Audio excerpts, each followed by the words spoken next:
Morning. Silas, Hey, how are you, sir? Good, thank you. Apologies for being a few minutes late. Not at all, Silas.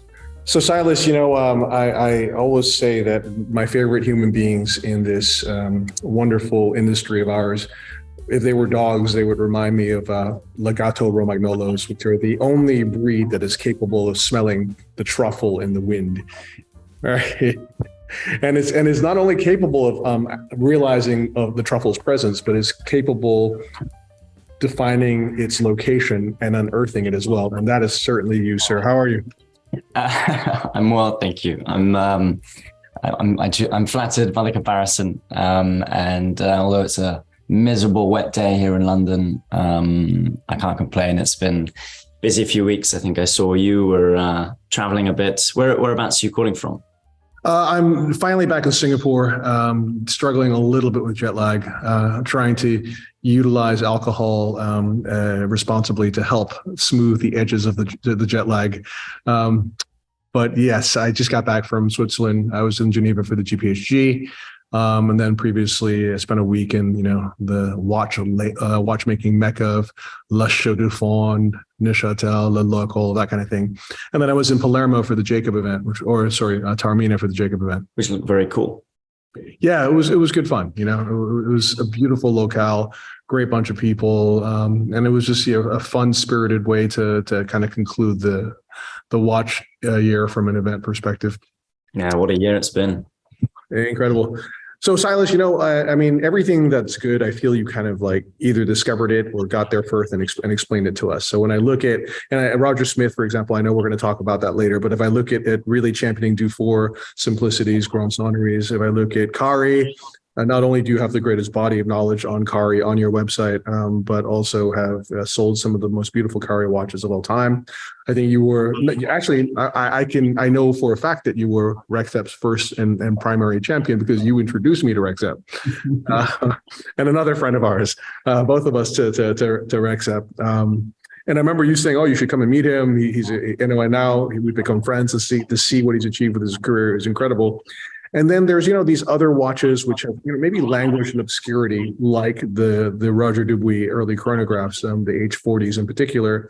And now these Franck Muller references, so I discovered it essentially both versions, the silver dial 2-counter version and the black dial 3-counter version on your website. And you were the first to write about them. Like, how did you discover these watches? What do you know about them? And what, drew you to them? Well, firstly, thank you very much for all that you just said. It's very kind and generous of you. I'm not sure that we can take credit for everything, but I have to say I appreciate. I'm glad that I was able to introduce you to Rexep. I think that was definitely one of my kind of prouder moments. As far as Franck Muller is concerned, congratulations on the release. I think. We've been interested in neo-vintage watchmaking, and I say we, I mean the team, because of course, there are quite a few people who have kind of influenced this, and particularly those I work closely with, who have, been interested in understanding fundamentally, where stories began, what the fundamental characteristics were that allowed people to compare things that today we appreciate from newer brands or more recently kind of discovered independent watchmakers and those that came before. And I think that, I think one of the best things about being in the space that I'm in is in pre-owned in particular is, you're not necessarily restricted to exclusively what's come out this year in terms of, for example, being in a retail position. You have this fantastic body of watchmaking that you can look back on that goes back decades and decades and decades with a huge amount of variety and diversity. But you also see a certain amount of similarity at times and almost a sort of kind of cyclicality. And that cyclicality, I think, is interesting because, if we would talk about Roger Dubuis first, I think it was, it must be almost all the way back to the beginning of the company. When I first came across an homage chronograph, an H40, after a client brought one in, and I didn't know anything about them. It was a gentleman, I think, from Singapore, from recollection, and I was stunned not only by the beauty, but also the quality of the watchmaking, the quality of the finishing, the quality of the case construction. And I think that was the first kind of major rabbit hole into the combination of independent watchmaking mixed with neo-vintage. Because I think, today, obviously it's harder and harder to find things at price points that are more accessible, that have as yet underappreciated characteristics. And I don't mean that from a speculative point of view. I mean, as in, it's always fun to find something cool that other people don't necessarily know about yet. And it's always fun to be able to explain why you think it's cool and then see if other people think it's cool, and to have that sort of engagement, that conversation. And I think that whether it was Roger Dubuis, whether it was Franck Muller, whether it was Daniel Roth, whether it's early Parmigiani, there are these brands that when they, generally speaking in their heyday, or certainly at the time of these releases, were really kind of the innovators of their day. They were the Receps, they were the Peter Midas. And, I think that, history progresses. Some watchmakers and brands kind of take divergent paths. Some decide to be more classic and in their design, language, and architecture. Some go for the more kind of creative, enfant terrible kind of direction of travel. But they all create this kind of unique identity to themselves. But I always find it fascinating. Almost, I think, some might accuse me of being boring almost in my obsession with the kind of early DNA. I'm always interested in understanding where things started. And even if those watches from the beginning are not necessarily as easy to kind of connect the dots through to kind of what's made today, I find it fascinating that the kind of inception point was, for example, with Franck, very much Patek inspired, classical design, his heritage and his legacy, restoring these incredibly important Patek pieces that went into the museum, the 1463 lugs, the kind of all these different details, the Le Mania kind of movements, which, yes, there are different types of movements. Yes, there are different types of cases. Yes, there are different price points. And I think that, I think you can compare, and you can't compare Franck Muller to Roger Dubuis, but I think that what you can say is that they both then subsequently really earned their place in the pantheon of kind of watchmakers, independent watchmaking. And in many ways, they continue to define, through the kind of heritage of what they made then, the kind of the language that independent watchmakers use today in their inspirations. And I think that you referenced the idea of finding a truffle. I think finding something that isn't valued and understood for what it deserves to be, that sits in its place in history, but particularly to those who are kind of initiated and understand it, which may not be many, because, it's not necessarily an interest that many pursue, I always find fascinating. And, in that regard, I'm always inspired by people like, Auro Montanari, John Goldberger, he very much was, an inspiration to me in the early days, and to this day, in his kind of, in the way he shed light on things that today we now accept as utterly fantastic and incredible. But back in the day was perhaps less appreciated. I absolutely agree. When I think of Auro, I love the fearlessness with which he has always collected, and how sort of prescient he's been related to so many different things. I would say, for today in particular, Cartier, right? And especially Cartier London. Going back to what you were saying about Roger Dubuis and about Franck and their relationship with Patek, in particular Patek from like the 1940s and 50s, is really interesting that both of these guys in the 90s decided to reach back to that same period and reference basically, the reference 130 / the 1463 to create watches. From what I understand, this was explained to me by Nick Rudaz at Franck Muller.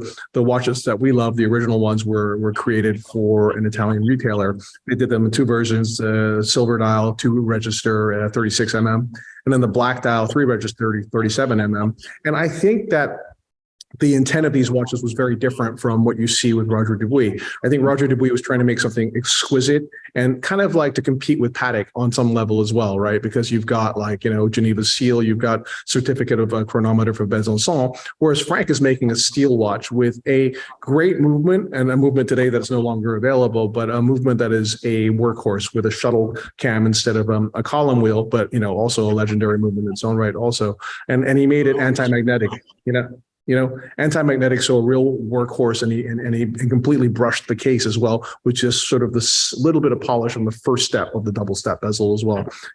What do you think of that? And I need to ask you also, how did you first come across these watches? Sure. So I absolutely see it the way you see it, in the sense that I think that Roger Dubuis was looking for, as you say, the kind of the greatest compliment that he could pay to Patek was to create something that he thought was of the quality in his homage watches that mirrored the quality and finishing of those Patek watches. So as you say, the Geneva seal, the Tasty pushers, the movement he chose, the Besançon certification as opposed to cost certification.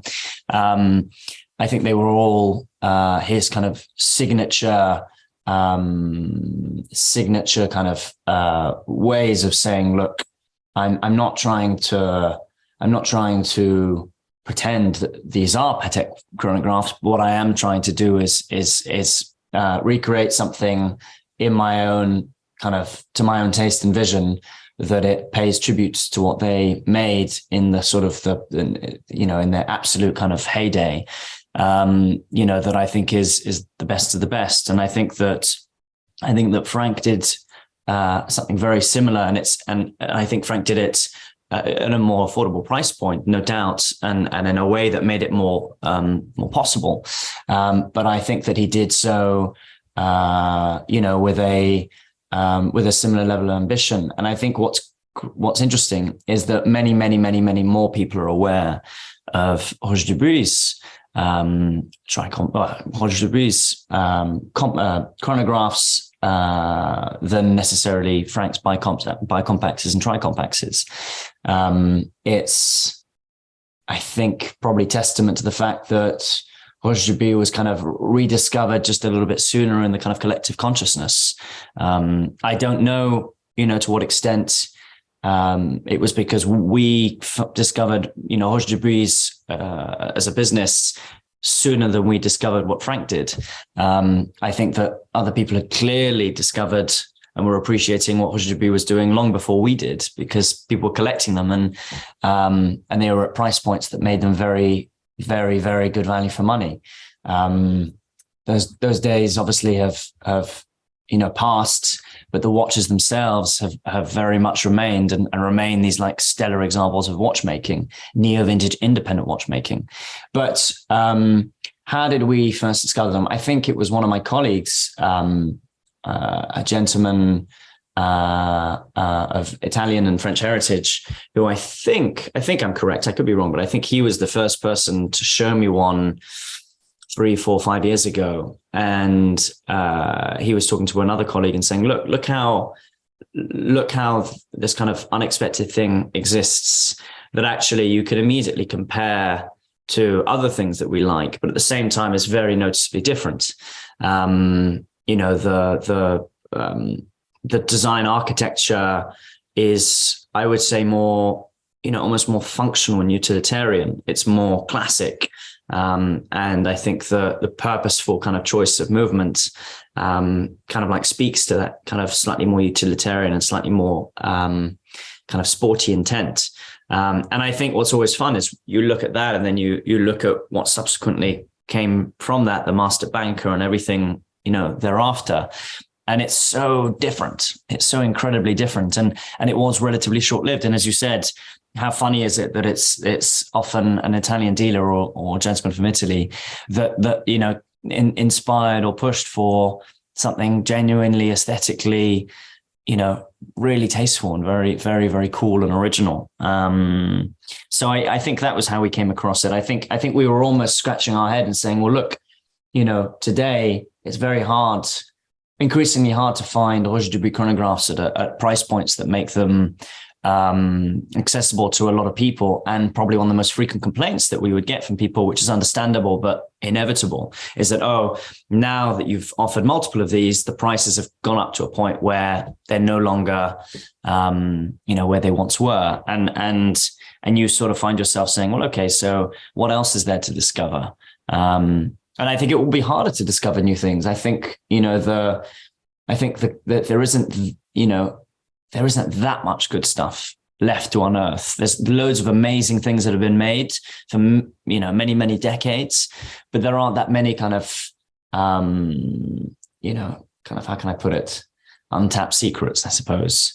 And I think Franck's early chronographs are one of those things, and I think that's what makes them cool. They're different, and they represent a special point in his journey, and I think they represent an equally important point in kind of independent watchmaking history, if only because they're where he began. Absolutely. And I love how during the Geneva Symposium on watch collecting as an asset class, you referenced kind of three guys that I also love. I think and they were the three kind of kings of independent watchmaking in the late 80s and early 90s, right? And you have Franck Muller, you have Daniel Roth, and Daniel Roth, the values of those watches have risen a lot. I mean, they're actually quite expensive now, I would say.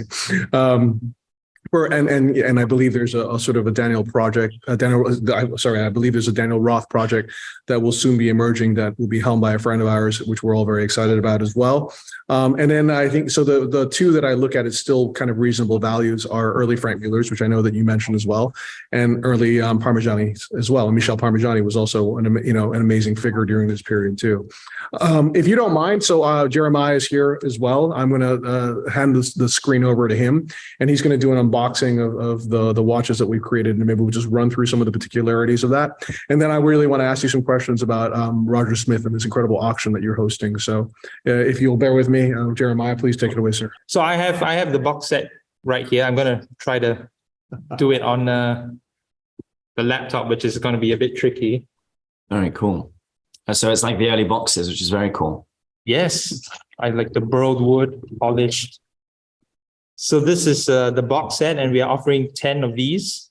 So all three watches are in here. Congratulations. They look very cool. They look very, very cool. I can't wait to see one in the metal. So we had, of course, the opportunity to, go back in time and find these extraordinary treasure trove of vintage Lemania 1874 movements. So, I mean, because that was the primary concern, right? When I went to go see Nicolas and Jean-Luc, the initial concept was, well, we can put an automatic movement in it. But then I was like, well, from a functional perspective, it's kind of not the same as well, because you want this to be a manual wind, kind of scientific chronograph with oversized, really flat crown and, tasti tondi like pushers, and just the feeling of that from a dimensional perspective. If it was really thick with an automatic movement, it would just change it significantly. And then I was actually kind of depressed at that point, because they're like, I'm not really sure we have any options. And then I don't know if their intention was to kind of, depress me initially so that they could then send me skyrocketing into euphoria. But then they came out with these trays of a new old stock Lemania 1874 movements. Yeah, so I know the original watch said anti-magnetic on the front, so we've kept that as well. Yeah. And then, of course, the question is, well, how do you make a watch with a sapphire caseback anti-magnetic? In fact, it comes with a double caseback. So you've got a solid caseback if you want to retain those properties and make it really scientific. And then you've got a sapphire caseback if you want to look at the vintage engine that lays within this kind of like time machine movement, which is pretty cool. And then we just enlarged the watch slightly. So instead of 36 mm, which was for the 2-register watch, we've done it at 39 mm. And we played with the textures on the dial a little bit to enhance the richness, textural richness, a little bit more contrast, and made the markers a little bit bigger. But other than that, it's pretty close. And then it will show you the black. Cool. Oh, man, thanks. Thanks, Silas. Well, it means a lot, coming from you, as you're the guy that I learned everything about these watches from. Right. And then here's the black dial version, which was your 3-register was 37, if I'm not mistaken, initially. And then And then that's the new old stock Limani movement there as well. I noticed on your website, you've sold, I think like 4 or 5 of them. Yeah. Like you must have sold the greatest number of those watches, like in they're hard to find. I think that's the reality. It's people want Roger Dubuis and they want Franck Mullers and they want great Daniel Roths and so forth. But the reality is the good stuff is either priced at a level that makes it unrealistic because people don't really want to sell them, so they price them at levels that make them inaccessible, or they just don't come up. And I think to briefly pass on an anecdote, I remember a couple of people that we know very well who years and years ago said, when you get this particular variant of a Roger Dubuis H40 again, for example, give me a shout. And it's been 6 years, 7 years, and we haven't. Of course, the reality is the price is now 3 times as high. So I'm not sure that the person would still be ready to pay that price, but it is not easy to find the good stuff. That's definitely true. Well, I know that to be true also because I bought my Roger Dubuis H40 from you, Silas, and I'm also very grateful for the fact that you sold it to me quite a few years ago before the price, skyrocketed quite significantly. So I guess the last watch we wanted to show you is a bit of a joker. It's one of Franck Muller's famous double-sided watches, double-sided chronographs, chronograph hand on the front, but also on the back of the dial. Yeah, which is very cool. It's what's the case size out of curiosity? So we made it the original size, so it's 39 because they made them larger and larger as the life of this watch kind of evolved. But like that original size on the wrist is really nice. And it was funny because this was a request from Franck himself. When he found out we were doing this project, he was like, tell Wei he needs to make a double-sided chronograph. And I don't disagree with Franck ever because I once got into a vodka drinking competition with him and he absolutely destroyed me. So I live slightly in fear of him. And so this watch actually has 3 chronograph hands because you've got one in the front and the pinion travels all the way through the back. And you've got 3 registers in the back with this massive oversized hand, but it's actually a split seconds chronograph as well. Which is very cool. And the wildest thing, this is one of the things I recalled from our vodka drinking session, was that Franck was like, because I asked him about this watch, I was like, how did you get the rights to use Richard Habring's module for the 7750 to turn it into a split second chronograph? And he said, wait, don't be ridiculous. I just made my own. And so he actually made his own split second chronograph module. Master of complications. Exactly. So I find this to be a very cool watch as well. Very, very cool. Very, very unusual. Thank you, sir. It's funny that, Roth with the Torp, you kind of have something on both sides. There is something there from that period that kind of, I think, must have caught the imagination. I don't know who inspired who, but it is very cool to have that on both sides. Anyway, that's a different story, but yeah. I find it very nice. I love the Daniel Roth double-sided tourbillon as well. It's an incredible watch. Those guys, you're right. They clearly, I think they must have like hung out, had a couple of glasses of wine, talked to each other and inspired one another. So on the subject of inspiration, sir, we have to talk about this extraordinary watch that you've offered for auction on your website. It is a Series 1 Roger Smith in the new size, which was introduced in 2020, 38 It is a dial that you have co-designed with him, which is, I would say, a masterwork of nuance and minimalistic detail, but showcasing really the craft of what has been created in this beautiful silver dial. And it is the rare opportunity to own a pièce unique Roger Smith Series 1. I mean, tell us, how did this transpire? So thank you. I commissioned my own Series 1 from Roger about 5 years ago. And I remember that I was debating for months because, I wasn't at a stage of my career where I could just kind of commit casually, even to something, that took multiple years and that would be paid in installments. I couldn't casually commit to something of such substance without really kind of, dotting my I's and crossing my T's.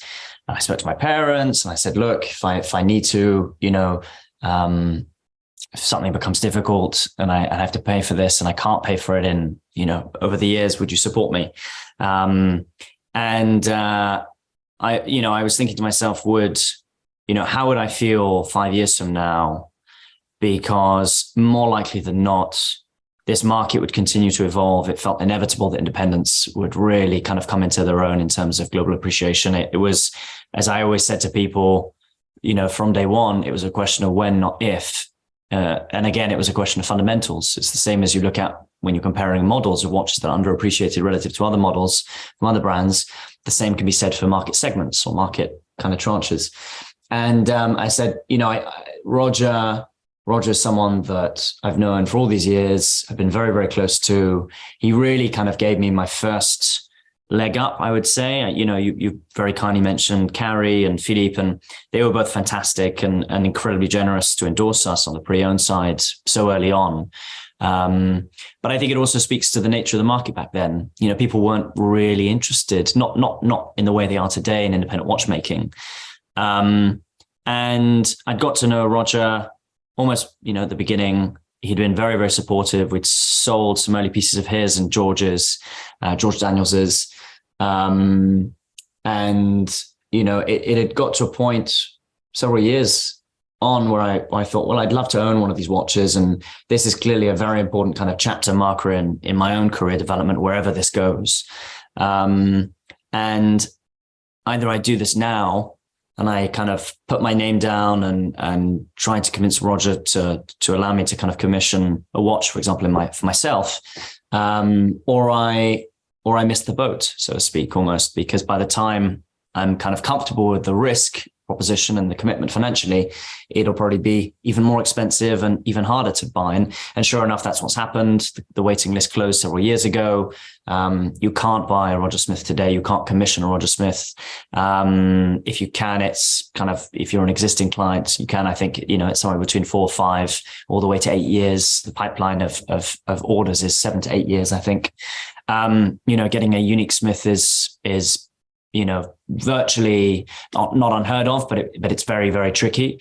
And so when I commissioned my watch, I had this conversation with Roger, and the conversation evolved at a certain point. I said, well, I know it's incredibly bold for me to ask, but how would you feel about possibly us doing the same for ACM? Because, I think that it would be fantastic. It would be great to have something that marks both, my personal relationship with you, but also something that marks a chapter for the company.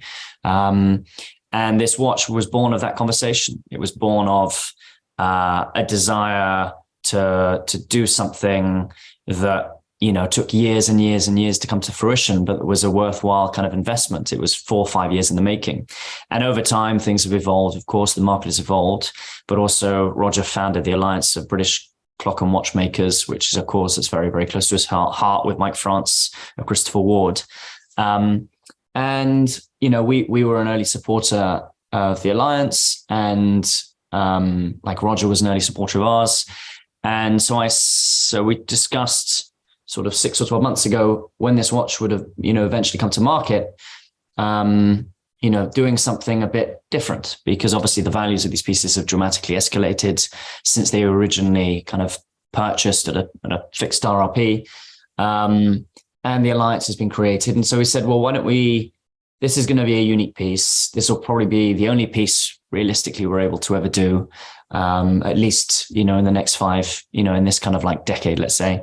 And why don't we do something where we give, a percentage of the profits, 20% of the profits towards a good cause. And so specifically, we're giving 20% of the profits to the Alliance for them to create a career hub for young watchmakers, which I know is something that's very close to Roger's heart. And so, these things all came together. And so you ended up with this completely unique watch. Roger has never done an index only dial. I know, because I've asked him in the past, and he'd always kind of held back. He was very, very, averse of moving too far away from his kind of very traditional kind of British design aesthetic, or George Daniels kind of inspired design aesthetic. And, he agreed. And so as a result, we have this watch today that's available. That's the only watch that has ever come onto the market, at least in this way, that's unworn. Certainly today, it's the only opportunity you have to buy an unworn Roger Smith, to access a watch that otherwise wouldn't be on, you wouldn't be able to join the waiting list unless you were a registered client. If you were, then you'd have to wait at least 5 years. It's a unique piece. And the future buyer has the opportunity to have their initials engraved on the plaque, and it marks a very important chapter in our history. So it all came together, and I'm tremendously grateful to Roger for giving us the opportunity to offer this watch for sale, and I'm really excited to see it sell and hopefully do something good. That's amazing, man. And really huge respect for what you guys are doing for the Alliance as well, to educate the next generation of British watchmakers. It's a wonderful way to connect you guys with the culture of watchmaking that you've had so much of a hand in shaping, I want to talk to you about one other thing, because we discussed this a little bit about in Geneva during the symposium we did, but I think the watch industry in general has experienced the first sort of moment of, maybe vulnerability, I guess would be the word for it. And I guess the category that we kind of term hype watches have been most affected by that, right? You've seen some of the prices of watches, whether it's like a 5990, for example, or a yellow gold green dial Mayer Daytona, have come down quite a lot in value. But it's interesting to me that during this period, the really good independent watchmakers have been relatively unaffected, actually. And I think that it's because the authenticity of what they create is so pure, and that there is such a minuscule amount of these watches that's actually made relative to the ever-growing love and demand for them, thanks to the education that we're all trying to do for this genre of watchmaking. I mean, if you don't mind, and incidentally, lovely asymmetric on your wrist, but if you don't mind, may I ask you, just to give this auction some context, what is the kind of going secondary price for a Series 1 Roger Smith? Gosh, well, a few people have asked me recently to kind of make a prediction on the auction result, and obviously I've held back. But what I've said is, there are very few data points. There's only only one has appeared on the market since the first was made, which was the number one in rose gold that I think came up at Phillips last year. I think that went for $730,000 all in, there or thereabouts. Otherwise, you kind of, I'm not aware of one having come up. I'm not aware of one having sold. I'm not aware of one being offered. The nature of the beast today is because of how few are made. They just don't really trade hands. People, will sell other things before they sell these, because they know that it's infinitesimally harder to replace them. And I think that's true with me, with my Series 1, and why I won't sell it, apart from the fact that it means something very special to me. I'll never have anything as special as that again. So I think I don't think there are any other benchmarks that I can point to. But what I can say is that as you say, in this market, independent watchmaking, particularly the kind of best of the best, has, understandably kind of held its own, in part because I think it hit its inflection point at the right time. And so, independent watchmaking has enjoyed a rise of the last couple of years that felt long expected. But equally, as you say, there's just infinitely scarce supply of these kinds of pieces. Roger makes, I think it's 10 to 12 watches a year. He makes Rexep look prolific in comparison. I'm sure I'll make Rexep laugh, but it is kind of crazy. Yeah, I don't know any independent watchmaker, and I'm sure there are 1,000 people who could correct me. Maybe Christian Klings, I'm not sure, but there are very, very, very, very, very few independent watchmakers who make as few watches a year as Roger makes. So I think that definitely kind of adds to that kind of body of thought around price. Absolutely. Well, I think he must be the rarest. And if I'm not mistaken, I think Christian Klings has gone on to become a religious leader of some kind. So, he has a cult following, but in a good way. Very good way.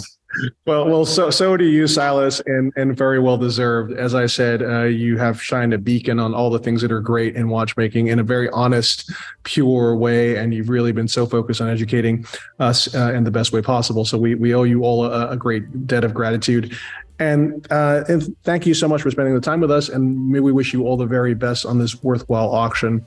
And if I get to throw a prediction into the ring, I'm going to say 1 million, but I'm just going to throw it up there. All right. Thank you very much to both you gentlemen, and congratulations on the fantastic release. Thank you, sir. Take care and have a lovely day, sir. Yeah, you too. All the best.